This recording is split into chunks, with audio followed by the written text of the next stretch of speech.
¿Cómo están? Muy buenas tardes. Hola nuevamente. Hola Estela, Hola, profe. ¿cómo andan? Hola, profe. ¿Qué andas trabajando, Estela? Recién llego. Oh, bueno, chicuelas, seguimos hoy vamos a ver lo que es psicoanálisis y no querés ver también Gestalt, ¿sí? El psicoanálisis también es una teoría y es un método de tratamiento psicológico que fue desarrollado por Sigmund Freud, ¿sí? A finales del siglo XIX y a principios del siglo XX, que se basa en la idea de que gran parte del comportamiento humano está influenciado por procesos mentales inconscientes y conflictos también psicológicos que se originan, digamos, en la infancia, ¿sí? Entonces, algunos conceptos fundamentales del psicoanálisis es inconsciente, que según Freud, gran parte de nuestra mente está compuesta por contenidos inconscientes, ¿sí? Que consiste, por ejemplo, en pensamientos, en deseos, en impulsos, en recuerdos reprimidos, que están fuera de nuestra conciencia consciente, ¿bien? Pero que influyen en nuestro comportamiento, en nuestras emociones, ¿sí?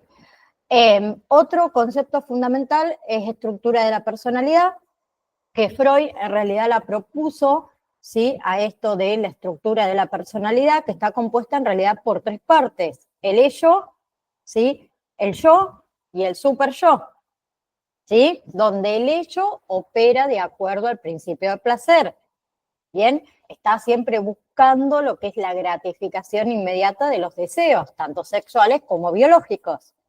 Por otro lado, teníamos al super yo, que el super yo, ¿qué hace? Representa la internalización de las normas sociales y morales, ¿sí?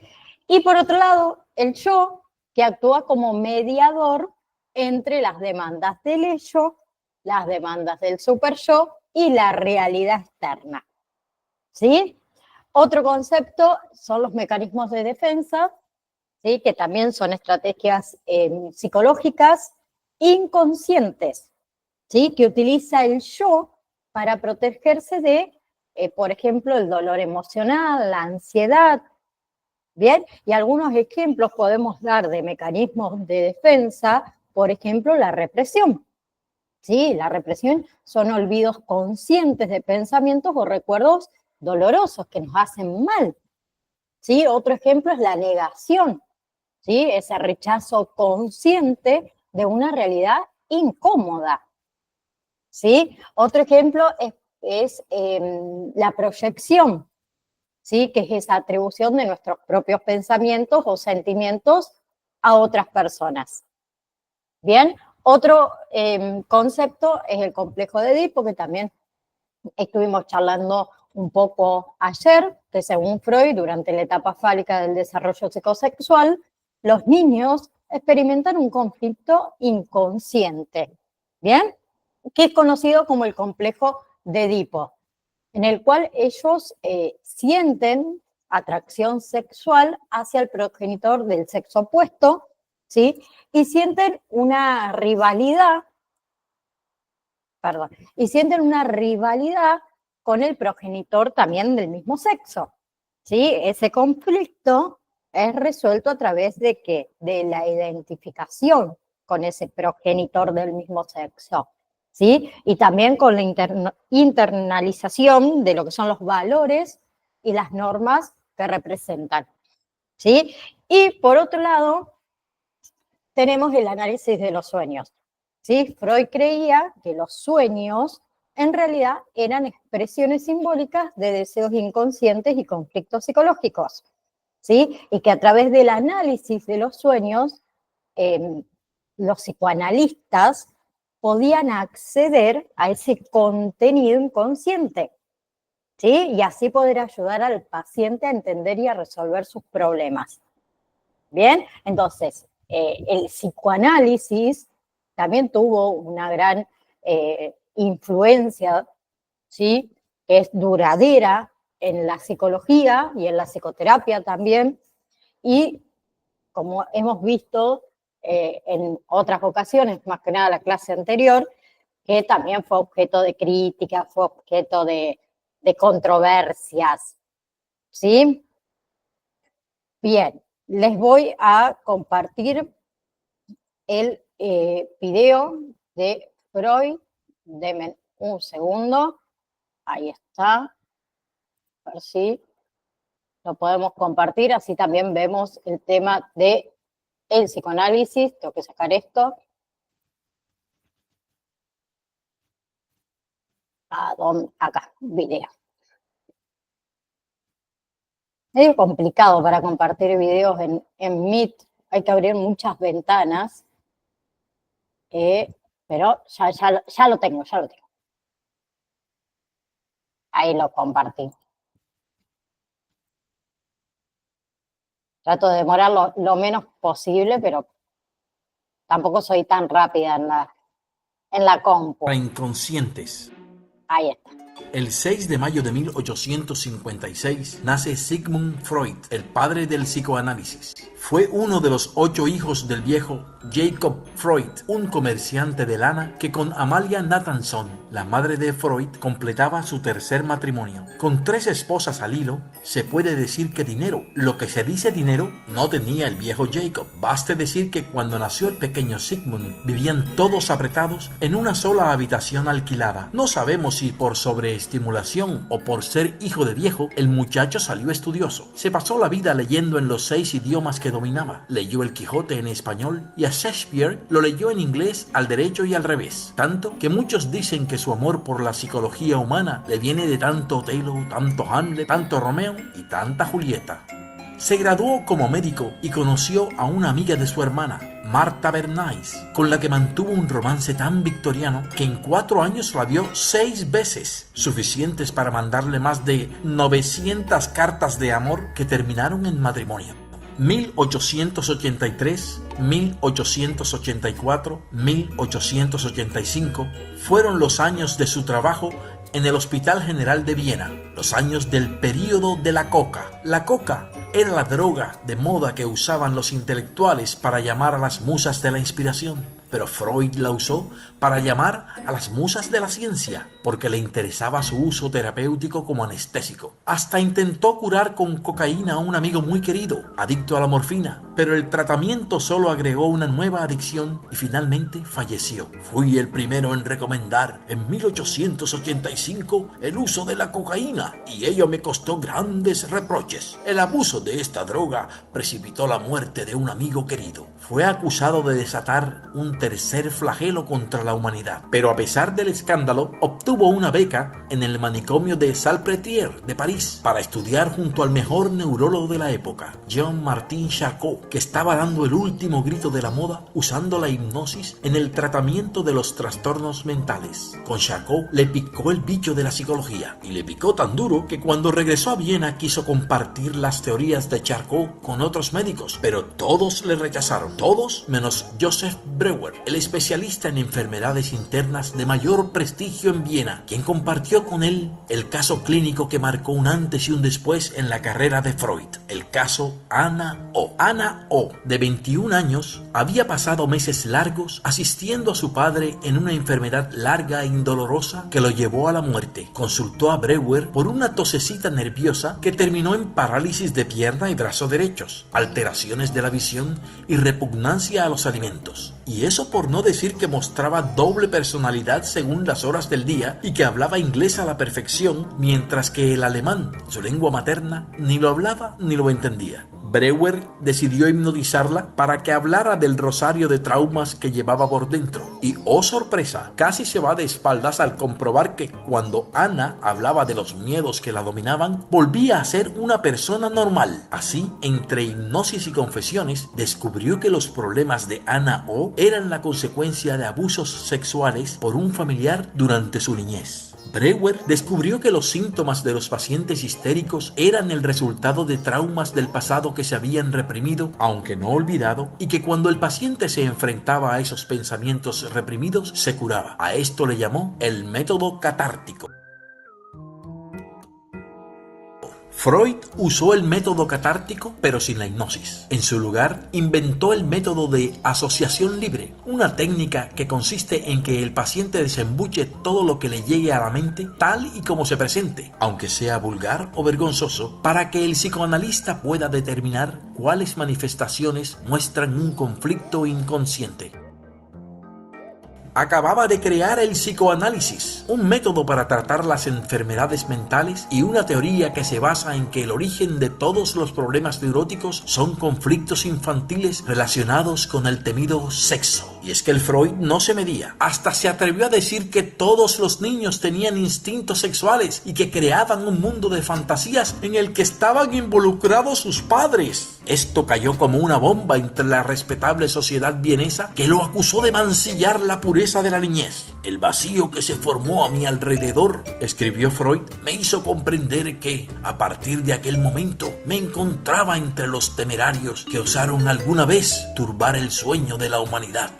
El inconsciente. Para Sigmund Freud, la mente consciente es solo la punta del iceberg. La mente inconsciente está por debajo y guarda nuestros impulsos y deseos primitivos. Para Freud, la mente está formada por tres instancias: ello, yo y superyo. El ello busca la satisfacción inmediata de los instintos, sea o no permitido. El yo es el contacto con la realidad. El superyo es la conciencia moral que el niño recibe de la familia, la escuela, etc., y que aprueba o rechaza sus impulsos y pensamientos. El superyo nos acusa de ser culpables y hace que nos adaptemos ciegamente a la realidad. El pobre yo tiene que mantener el equilibrio entre las majaderías del ello, que siempre anda con el instinto revuelto, y el dedo acusador y moralista del superyo. No es tarea fácil, pero tiene ayudantes eficientes. Los mecanismos de defensa son mecanismos que usa nuestra mente inconsciente para evitar o negar lo que nos produce ansiedad y mantener una imagen personal idealizada que nos permita vivir cómodamente con nosotros mismos. Casi siempre son autoengaños que terminan creando puntos ciegos en la personalidad. Represión es cuando nos protegemos reprimiendo los pensamientos amenazantes y dolorosos, los sentimientos de hostilidad hacia nuestros seres queridos, los nombres de las personas que nos desagradan o los fracasos y las venganzas del pasado son objeto frecuente de la represión. Desplazamiento es cuando se cambia la dirección de un impulso, casi siempre una agresión, hacia una persona o un objeto.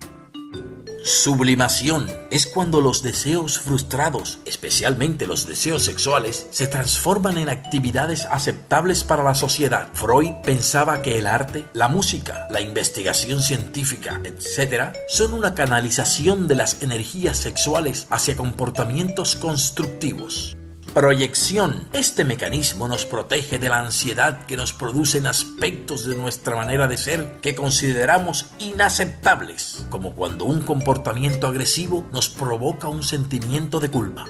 Negación es cuando nos protegemos de la realidad desagradable negando su existencia, como cuando negamos la muerte, las enfermedades y otras experiencias dolorosas. Análisis de los sueños. Freud consideraba que los sueños eran importantes para poder explicar lo que sucedía en el inconsciente, ya que mientras soñamos, las defensas del yo no están presentes. En los sueños, mucho material reprimido se hace consciente, aunque de manera distorsionada. Los sueños sirven para dar pistas de cómo opera la mente inconsciente. Lo que recordamos del sueño, el contenido manifiesto, es muy diferente de lo que se intenta decir. Su significado simbólico es el contenido latente. Los sueños son la realización de deseos inconscientes, pero esos deseos son tan fuertes que para ser aceptados por nuestra conciencia, nuestra mente elabora una censura, que es la que produce la distorsión de su contenido. Lo que pueden parecer imágenes soñadas absurdas, son ideas coherentes cuando se descifran con el análisis. Después de 1933, la situación en Alemania se puso negra, y más para el psicoanálisis, que fue puesto en la lista idem. Así fue el discurso en la quema de las obras de Freud. Contra la glorificación de la vida instintiva que degrada el alma y por la nobleza del espíritu humano, entrego a las llamas las obras de Sigmund Freud. Psicoanálisis a la brasa. Cuando en 1938 los nazis ocuparon Austria, la situación se tornó color Gestapo. El 15 de marzo, la SS revolvió toda su casa y el 22 se llevaron a su hija Ana, a quien por suerte devolvieron ese mismo día. El 4 de junio de 1938, Sigmund salió de Viena con su esposa y Ana. Sus 4 hermanas fueron asesinadas en Auschwitz. El 6 de junio llegó a Londres, pero el tumor en el maxilar lo iba minando. El 23 de septiembre de 1939, poco antes de la medianoche, murió Sigmund Freud en su casa de Maresfield Garden. Termina así la vida de uno de los pocos hombres que influyó tanto sobre la cultura que después de él no hemos sido los mismos. Tenemos otra actitud hacia los niños, hacia nosotros mismos y hacia los demás. Cayeron los tapujos del sexo y la hipocresía y hoy, gracias a Sigmund Freud, entendemos de otra manera el arte, la religión y la vida.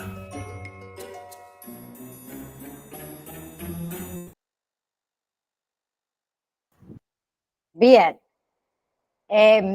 Ahí en el video también hablaba de la hipnosis como el análisis de los sueños, que tanto la hipnosis como el análisis de los sueños también son herramientas que son utilizadas hasta el día de hoy en el ámbito psicológico, ¿sí? Más que nada en lo que es un enfoque, digamos, terapéutico, como es el psicoanálisis, como es la psicoterapia, ¿sí?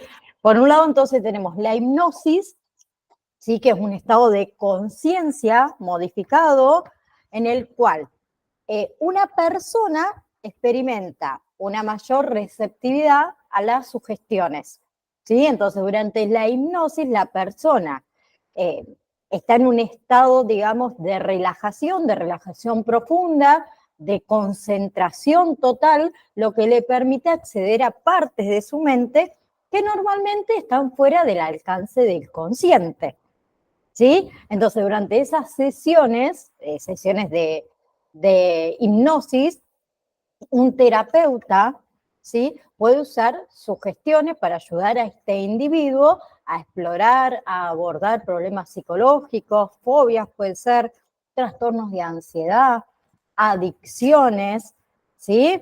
Y por otro lado tenemos el análisis de los sueños, ¿bien? Que también es una técnica utilizada en psicoanálisis. ¿Para qué? Para explorar todo el contenido de los sueños de una persona, comprender los deseos, comprender los conflictos, comprender las preocupaciones inconscientes, ¿sí? Entonces, según la teoría psicoanalística, los sueños son manifestaciones simbólicas, ¿sí? ¿De qué? De deseos reprimidos, de ansiedades, de pensamientos inconscientes, ¿sí? Entonces, al interpretar los sueños, los terapeutas pueden ayudar a una persona a comprender mejor su vida emocional, ¿sí? A resolver también problemas psicológicos. ¿Bien?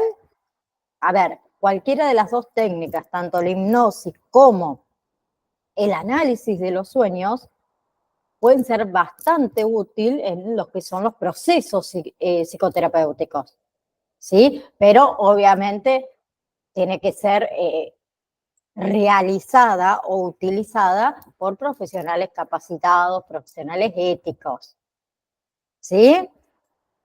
Bien, por otro lado, ahí les comparto Psicología de la Gestalt.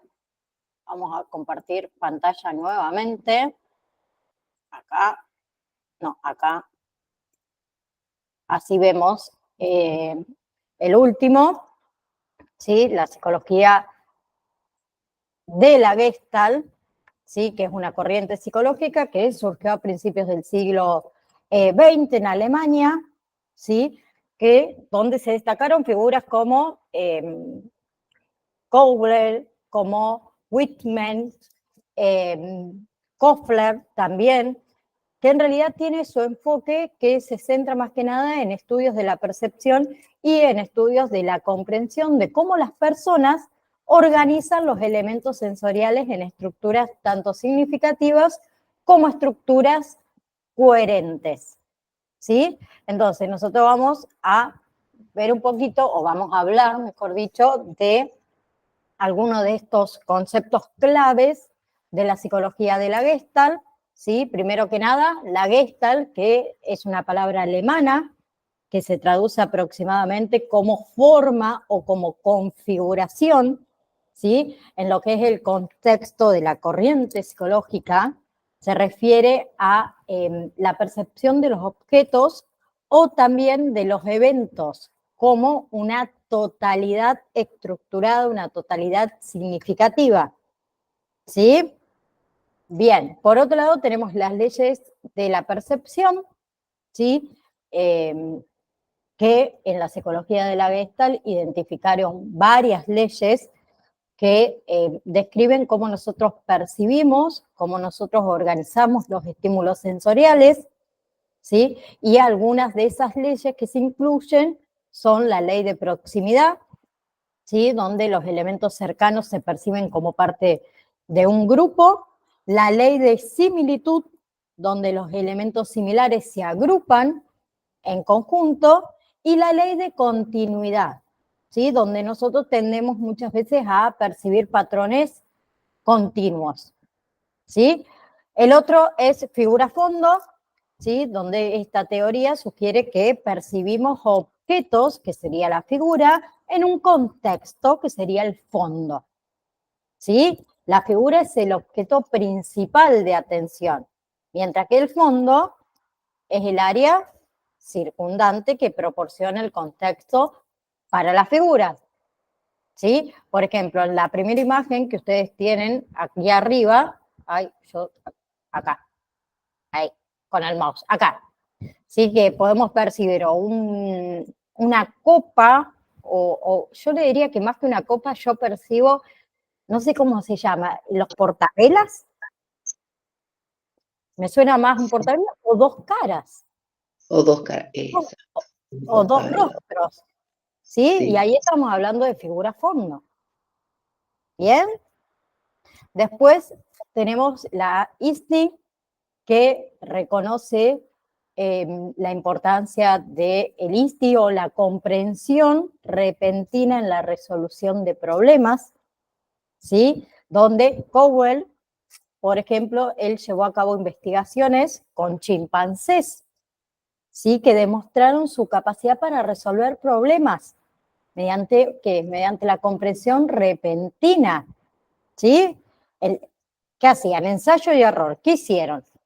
Habían colocado monos, obviamente en un ambiente controlado, ¿sí? Y del techo le habían colgado un racimo de bananas, ¿bien? Dentro de esta habitación, para no decir este estilo jaula, habían colocado objetos, qué sé yo, a ver, tablas, cajones, a ver cómo ellos hacían para poder llegar a ese objetivo que era la comida, ¿sí? Bien, entonces él llevó a cabo esta investigación para saber, para demostrar, digamos, la capacidad que tiene uno para resolver problemas, ¿sí? Por otro lado tenemos la percepción del movimiento, que ustedes tienen ahí una figura que yo puse en color lila, que es uno de los experimentos clásicos de la psicología de la Gestalt, ¿sí? Que es un fenómeno que demuestra cómo nosotros percibimos el movimiento, ¿sí? Cuando se presentan secuencias de imágenes estáticas, de manera rápida y sucesiva, ¿sí? Por otro lado, tenemos aportaciones a la terapia, que también se la coloqué ahí, ¿sí? La psicología de la Gestalt ha influido muchísimo en enfoques terapéuticos como la terapia Gestalt, ¿sí? Donde ese enfoque en realidad se centra, en lo que es la conciencia del aquí y el ahora, ¿sí? En la responsabilidad personal, en la integración de los aspectos de la personalidad para promover lo que es el crecimiento, para promover lo que es la autorrealización. ¿Bien? Entonces, la psicología de la Gestalt en realidad destaca la importancia de la percepción y también la organización en lo que es la comprensión del comportamiento humano. ¿Bien? Y también tiene influencia en áreas como la terapia y el arte. Bien, ahora sí les voy a compartir ahora el video. Vamos a ver este último videíto, que es la escuela de la Gestalt. La escuela de la Gestalt. ¿Qué es lo que percibes en la siguiente imagen?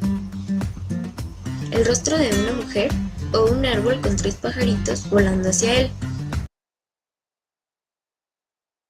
Se lo pausé para que ustedes me respondan. ¿Ustedes qué fue lo primero que percibieron? ¿Una mujer o los pajaritos? Sí. Una mujer. Una mujer primero, y ahora sí distingo los pajaritos con el árbol. Bien. Nuestra mente tiene que funcionar a prisa en un proceso perceptivo. Si percibimos que una cosa es, ¿para qué dudar que no sea? El cerebro hace siempre una labor de síntesis y de organización para dar sentido al mundo. En los inicios del siglo XX surge un grupo de psicólogos encabezados por Weidner y como seguidores Kohler y Kofa, fundando la Escuela de la Gestalt. La palabra Gestalt significa forma, en donde expresan que el todo es mayor que la suma de sus partes. Su objeto de estudio es la percepción visual.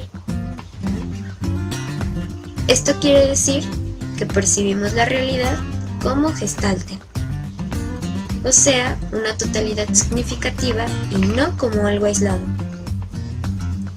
Esta escuela provenía de una tradición filosófica. El pensamiento de Kant tenía en ellos una fuerte influencia. Para él, percibir el fenómeno y la esencia son cosas diferentes. El fenómeno es la primera apreciación y la esencia es ir más allá de lo evidente. La escuela de la Gestalt se contrapone con el conductismo, ya que mientras los sujetos del conductismo aprenden de modo asociativo, los de la Gestalt lo hacen por insight. Insight es la comprensión del fenómeno, es decir, la primera impresión de lo que percibimos. Las experiencias previas influyen en el modo de percibir, ya que pueden alterar la realidad. Existe una información previa de la memoria a largo plazo llamada fijeza, y esta se niega a desaparecer. Esta es información errónea que tenemos. En la Gestalt existen ciertos principios que regulan y explican cómo percibimos en la mente los objetos conocidos en la vida diaria. Estos principios son: 1. Figura-fondo. Al mirar nuestro entorno existen 2 dimensiones: figura, que se destaca de los demás elementos, y fondo, el cual no es nuestro centro de atención. Al observar esta imagen podemos percibir piernas de hombre o de mujer. Dependiendo cómo opera nuestra mente, el mismo objeto puede ser figura o fondo. 2. Proximidad. Consiste en percibir agrupados los elementos que se encuentran más cercanos unos de otros. Y así es que en esta imagen percibimos las líneas en grupos de 2 cuando en realidad solo son líneas verticales. 3. Similitud. Nuestra mente agrupa los elementos similares en una entidad. La semejanza depende de la forma, el tamaño, el color y otros aspectos visuales de los elementos. Por eso aquí podemos percibir filas de círculos y taches, y no solo círculos y taches distribuidos. 4. Dirección común.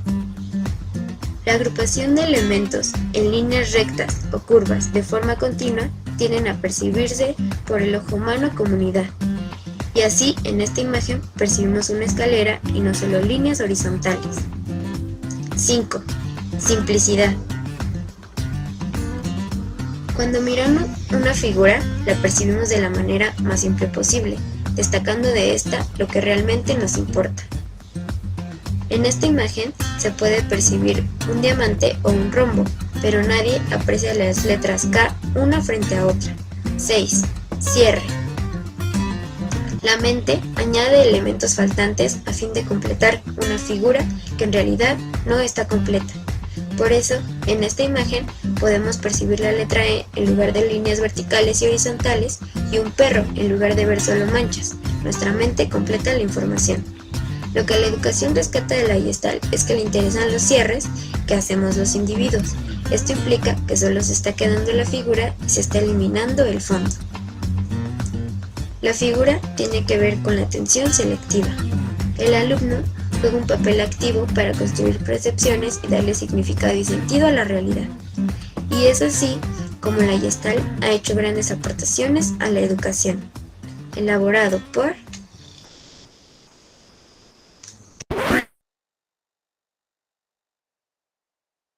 Bien, ahí el último videíto.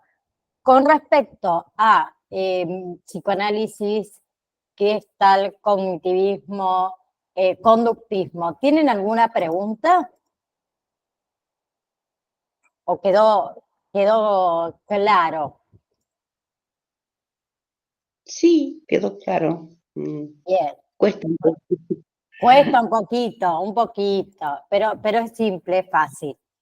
Porque ahora seguimos con todo lo que es memoria, lo que es aprendizaje, lo que son las emociones, lo que es la motivación, ¿sí? Así que primero nosotros vamos a hablar de memoria, ¿sí? ¿Qué es la memoria? La memoria es una función cognitiva esencial que permite a los seres humanos almacenar, retener y recuperar información, ¿sí? Bien, y la memoria es fundamental para nuestra habilidad de aprendizaje, para nuestra toma de decisiones también, ¿sí? Bien, para nuestra identidad, para nuestra experiencia de vida. Bien, entonces vamos a ver algunos conceptos básicos de la memoria, que son los siguientes. Codificación es el primero, ¿sí? Que es el proceso inicial de convertir la información, ¿sí? De una forma que pueda ser almacenada en la memoria, ¿sí? Entonces implica que percibir, implica procesar, implica organizar la información de una manera significativa para que quede en nuestra memoria. Bien, después tenemos el almacenamiento. ¿En qué consiste el almacenamiento? En mantener la información codificada a lo largo del tiempo, ¿sí? Esa información que va a estar almacenada se puede almacenar en diferentes tipos de memoria.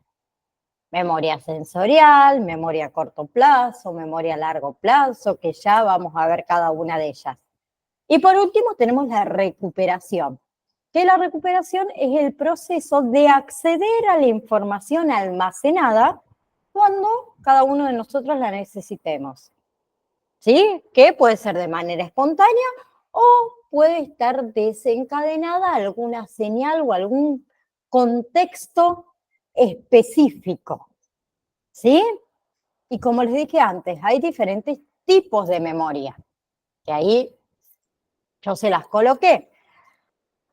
La primera, según la duración, tenemos memoria sensorial, que la memoria sensorial es la capacidad de retener impresiones de la información sensorial inmediatamente después de que desaparecen los estímulos originales, ¿sí? Que dentro de la memoria sensorial se incluye lo que es la memoria icónica, que está relacionada con la vista, es, digamos, la que retiene imágenes visuales por un breve periodo, y la memoria ecoica, que está relacionada con el oído, donde se retienen sonidos por unos pocos segundos, ¿sí? Luego tenemos memoria a corto plazo, ¿sí? Que también la pueden conocer como memoria del trabajo, que es la capacidad para mantener una cantidad limitada de información de manera activa, de manera accesible, durante un corto periodo, ¿sí? Generalmente unos pocos segundos, unos pocos minutos. ¿Bien? Y después tenemos memoria a largo plazo, ¿sí? Que es el almacenamiento, digamos, duradero. ¿bien? Es ilimitado de información. Y la memoria a largo plazo se divide en memoria declarativa o memoria explícita, ¿sí? Que es información consciente, como son todo lo que son los hechos, los eventos. Memoria episódica, que está relacionada con eventos personales y experiencias muy específicas. Memoria semántica, que está relacionada con hechos generales, ¿sí? Memoria no declarativa o memoria implícita, que es información no consciente, como por ejemplo las habilidades, los hábitos, ¿sí? Y la última es la memoria procedural, que está relacionado con todo lo que son las habilidades motoras y hábitos, ¿sí? Y después tenemos otros tipos de memoria según la proximidad o lejanía de los hechos recordados, que ahí tenemos memoria a corto plazo, inmediata, que retiene la información de forma, digamos, transitoria para el uso inmediato, y la memoria a largo plazo, la remota, que retiene la información de forma duradera, permitiendo a nosotros recordar hechos, recordar eventos que por ahí pasaron hace un tiempo atrás. ¿Sí? Bien. Después tenemos algunas patologías relacionadas con la memoria. ¿Sí? Una es la memoria anterrógrada, que en realidad es la capacidad para formar nuevos recuerdos después de un evento traumático o también inicio de alguna enfermedad. ¿Sí? Después tenemos memoria retrógrada, que es la capacidad de recordar eventos que ocurrieron antes de un evento traumático o un inicio de una enfermedad. Y la memoria anterrógrada, que afecta tanto la capacidad para formar nuevos recuerdos como la capacidad para recordar eventos del pasado. ¿Sí? ¿Vamos? Bien. En la memoria, que yo no se los coloqué ahí, vamos a volver un poquito para atrás.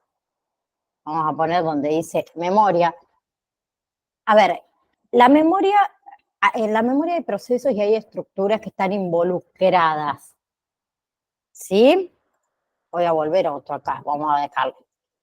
Que están involucradas. Por un lado está involucrado el hipocampo, ¿sí? Que juega un papel crucial en la formación de nuevos recuerdos y en lo que es, por ejemplo, la memoria declarativa. Después también tenemos la corteza prefrontal, que está involucrada en la memoria del trabajo y en la planificación de las acciones. La amígdala, que está relacionada con la memoria emocional. Y el cerebelo, que el cerebelo participa en la memoria procedimental y también en el aprendizaje de habilidades motoras. ¿Sí? Y hay factores ustedes saben que hay factores que afectan a la memoria. Uno de los factores principales es la edad. ¿Sí? La capacidad de la memoria puede declinar con el envejecimiento. ¿Sí? Que afecta mucho, principalmente, mejor dicho, a la memoria a corto plazo y a la memoria episódica.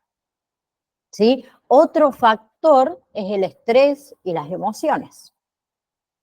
¿Sí? Que pueden mejorar o pueden deteriorar la memoria. Eso va a depender de la intensidad y la naturaleza de ese estímulo emocional. ¿Sí? Otro factor que afecta a la memoria es la alimentación y la salud. ¿Sí? A ver, si nosotros tenemos una dieta balanceada, nosotros tenemos una buena salud en general, ¿bien? Va a contribuir al óptimo funcionamiento de la memoria. Si hacemos lo contrario, va a suceder lo contrario. ¿Sí? Y otro factor es el sueño. ¿Sí? El sueño es crucial para la consolidación de la memoria. ¿Bien? Entonces, la memoria en realidad es una función que es muy compleja también, ¿sí? Es multifacética del cerebro humano, que involucra diversos procesos y diversas estructuras. ¿sí? Y es fundamental para el aprendizaje, como dijimos antes, para la toma de decisiones, para la formación de la identidad personal, ¿sí? Y también está bueno poder entender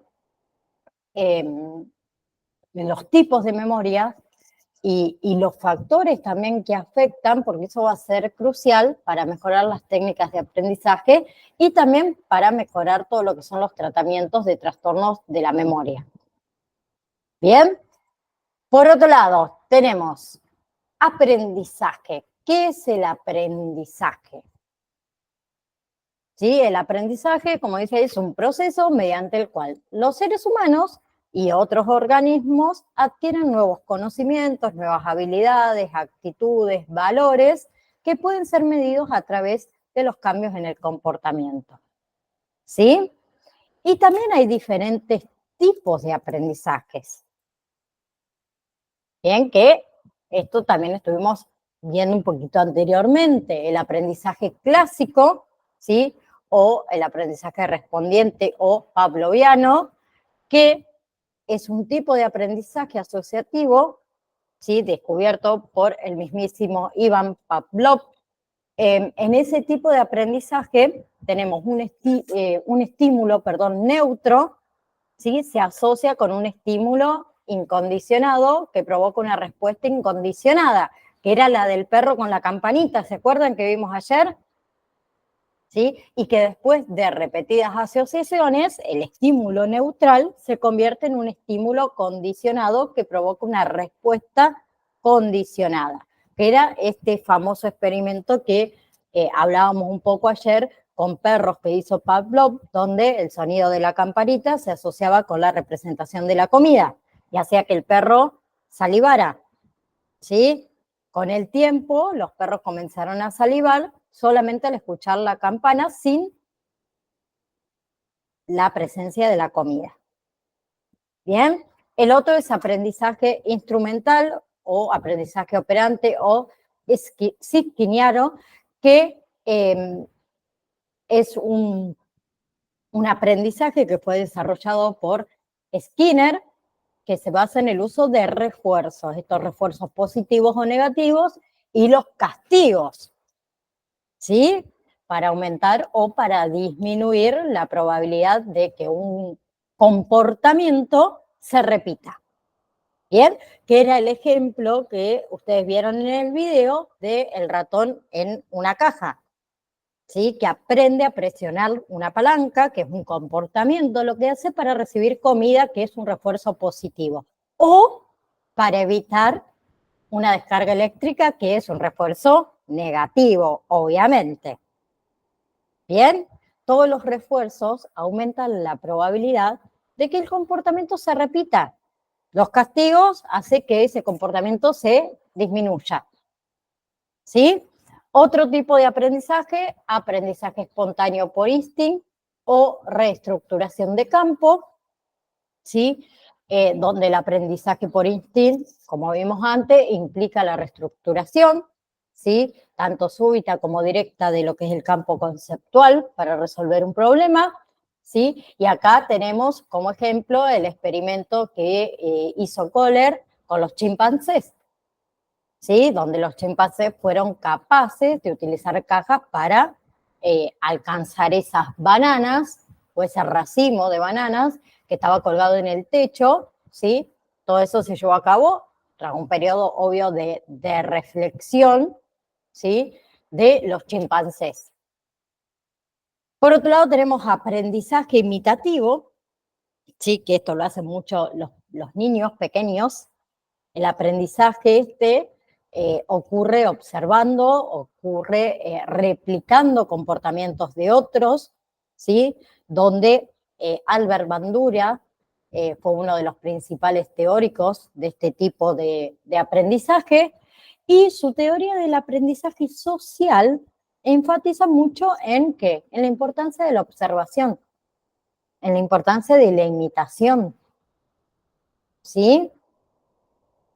Bien, y él experimentó, él hizo un experimento con un muñeco que se llamaba Bobo, donde el niño que observaron, este niño observaba a un adulto comportarse de manera agresiva con el muñeco, con este muñeco que se llamaba Bobo, y el niño, con el tiempo, era mucho más propenso a imitar ese comportamiento agresivo que veía de este adulto mayor.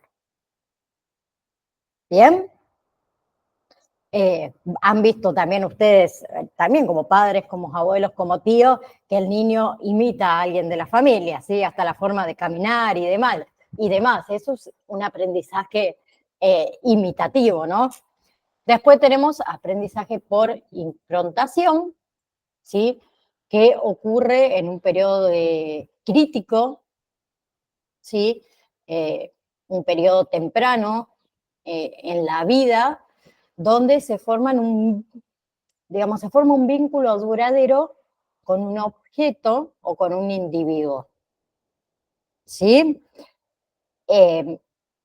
Y ellos, a ver, un ejemplo bien simple lo voy a dar de el aprendizaje por improntación. Imagínense los patitos, ¿sí? Patitos.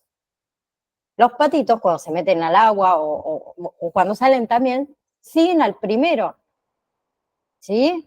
Al primer objeto en movimiento. ¿O no? Que normalmente es la madre, ¿sí? Y forman un vínculo duradero con la mamá. Eso es un aprendizaje de improntación, ¿sí? Cuando nacen, ¿qué hacen los patitos? Siguen al primer objeto en movimiento, que normalmente es la mamá, ¿sí? Y después de un tiempo se forma el vínculo que va a ser duradero con la mamá. Es un aprendizaje de imitación. ¿Sí? ¿Vamos hasta ahí? Perdón, acá.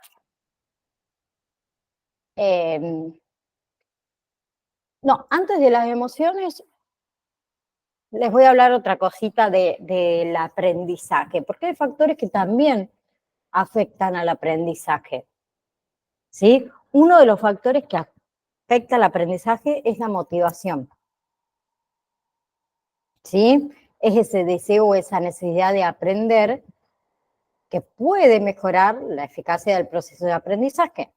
Si yo tengo que estudiar algo que no me interesa, que no tengo un motivo para aprenderlo, le voy a poner menos ganas, ¿no? Por eso yo digo que los seres humanos siempre necesitamos un tipo de motivación. ¿Sí? Entonces, factores que afectan el aprendizaje, la motivación. Es uno de los principales. Después la atención, que es la capacidad que cada uno de nosotros tenemos de concentrarnos en la tarea de aprendizaje, que eso va a ser crucial para adquirir y retener información. Si nosotros no prestamos atención, nos queda la mitad de las cosas o a veces nada, directamente. ¿Sí? Y otro factor que afecta al aprendizaje son las experiencias previas. ¿Sí? Todo lo que son los conocimientos, las habilidades previas que nos pueden o facilitar o dificultar el nuevo proceso de aprendizaje. ¿Sí?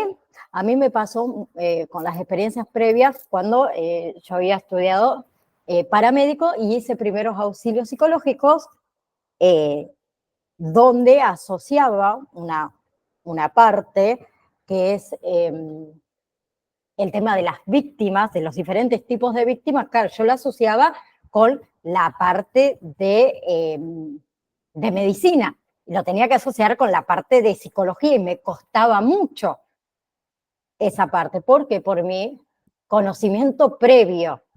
Entonces, en un momento se me dificultó ese nuevo aprendizaje, ¿sí? Con respecto a, en este caso, bueno, el tema de los diferentes tipos de víctima que hay en cada caso. Yo directamente lo asociaba con algún accidente de tránsito y demás, y estábamos en ese momento hablando de la parte psicológica, ¿sí? De los traumas, y me costaba esa disociación de lo que yo ya, de esa habilidad, ese conocimiento que yo ya tenía previo. Pero le puse ganas porque tenía motivación y lo aprendí, pero me costó, ¿sí? Es como querer hacer cambiar a alguien de opinión. Es difícil, ¿sí? Y otro factor también que afecta es el contexto y el ambiente, ¿sí? El entorno físico, el entorno social, ¿sí? Que también puede influir en la capacidad de aprender. ¿Bien? Y algo fundamental es la repetición, la práctica constante, que eso va a consolidar el aprendizaje. ¿Sí? Y ahora sí, no, ahora sí o no. Bueno, si vamos a empezar con un poquito de emociones, no lo vamos a terminar, pero ahí que toque, ahí está. Pero vamos a empezar con lo que son las emociones. ¿Sí? Las emociones son experiencias psicológicas y fisiológicas que son complejas, que en realidad surgen en respuesta a estímulos internos y también estímulos externos que son percibidos como significativos para un individuo. En realidad, las emociones son componentes fundamentales de la vida humana. Las emociones desempeñan un papel crucial en la forma en la que nosotros percibimos, en la forma en la que nosotros experimentamos, la forma en la que nos relacionamos con el mundo que nos rodea. ¿Sí? Bien, y las emociones también tienen algunos aspectos, podemos decir, aspectos claves. ¿Sí? Las emociones tienen componentes, como dijimos antes, psicológicos y fisiológicos. Los componentes psicológicos en realidad incluyen que la experiencia subjetiva de la emoción, como los sentimientos, por ejemplo, de alegría, los sentimientos de tristeza, de ira, de miedo. Y los componentes fisiológicos implican cambios en el cuerpo, ¿sí? Aumentos del ritmo cardíaco, cambios en la respiración, sudoración, estamos irritados, mayormente sudamos, ¿sí? La liberación de hormonas, ¿bien? Y las emociones cumplen diversas funciones, funciones adaptativas en la vida de los seres humanos. Por ejemplo, a ver, el miedo, ¿sí? El miedo puede ayudar a una persona a protegerse, por ejemplo, de peligros potenciales, ¿no? La alegría promueve bienestar emocional, promueve la vinculación social, ¿sí? La tristeza puede ser una señal de necesidad de procesar, de superar pérdidas, ¿sí? Por otro lado, las emociones se expresan de varias formas. Las podemos expresar por expresiones faciales, por lenguaje corporal, por la voz, por nuestras acciones, ¿sí? Y a ver, hay emociones, o las expresiones, mejor dicho, de las emociones, pueden ser innatas o pueden ser aprendidas, ¿sí? Puede variar también según el contexto social, según la cultura de cada una, ¿sí? Y después tenemos todo lo que es la regulación emocional. La regulación emocional es un proceso, ¿sí? En el cual nosotros o cada uno de nosotros manejamos y controlamos las emociones. ¿Sí? Puede ser, a ver, lo que es estrategias como la superación emocional, que es ocultar una emoción. ¿Sí? Bien, o directamente podemos tener una expresión emocional adecuada, correcta. ¿Sí? Y por último, que lo vamos a hacer en la clase que viene, las emociones interactúan también estrechamente con el pensamiento y la cognición. ¿Sí? Entonces, las emociones pueden influir en la toma de decisiones, pueden influir en la memoria, puede influir en la atención, ¿sí? En el juicio. ¿Bien? A ver, el estado emocional de una persona puede afectar su capacidad de recordar eventos específicos, ¿sí? O quizás evaluar situaciones de manera objetiva, que muchas veces nos pasa cuando estamos irritados y demás, muchas veces no somos objetivos, porque nos invade esa emoción de ira. ¿Sí? Después llegamos a casa, nos calmamos y decimos, ¿para qué dije tal cosa? ¿Por qué hice tal cosa? Porque estaba enojado o enojada. ¿Bien? Entonces, en resumen, las emociones son aspectos fundamentales de la experiencia humana y desempeñan en realidad un papel muy vital en la adaptación, en la comunicación, en la interacción social, ¿sí? Tiene un estudio que es multidisciplinario, que involucra áreas como la psicología, como la neurociencia, la sociología, la antropología, ¿sí? Y la clase que viene vamos a terminar con las emociones, porque hay dos tipos de emociones. Tenemos emociones primarias, por un lado, y por otro lado tenemos emociones secundarias, ¿sí? Y nos quedaría ver motivación, que es lo último de este módulo, perdón, ahí vamos a dejar de compartirle.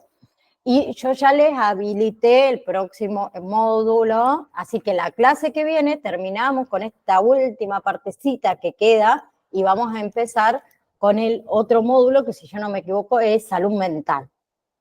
¿Sí? Así que descárguense también ese otro PDF del módulo número 3, que es lo que sigue, porque la clase que viene comenzamos. ¿Sí? Ahora sí, no les robo más tiempo. Gracias, Estela, Noelia y Ivana, por estar ayer, por estar hoy. Y ahora sí, si Dios quiere, recién nos vemos la semana que viene. ¿Sí? Las dejo descansar un poco ahora. Un beso enorme a ustedes. Adiós. Chao, Noé. Adiós, profe, que esté bien. Gracias, Estela. Muchas gracias. Hasta luego.